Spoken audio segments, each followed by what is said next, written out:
guys!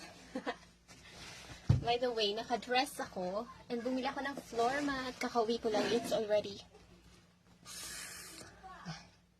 3:53. Para na akong buntis. Ayan. Galing ako ng school and then dami kong dala kasi nag-fashion show kami. Ayan.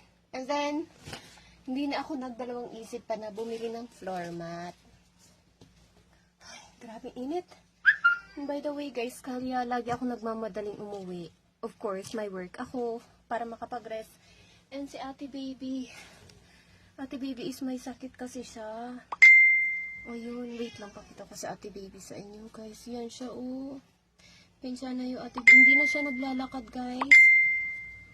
So, nagmamadali ako para painumin siya ng gamot. Tapos, para mabantay. Ayoko kasi siyang nag-iisa guys. Ayun.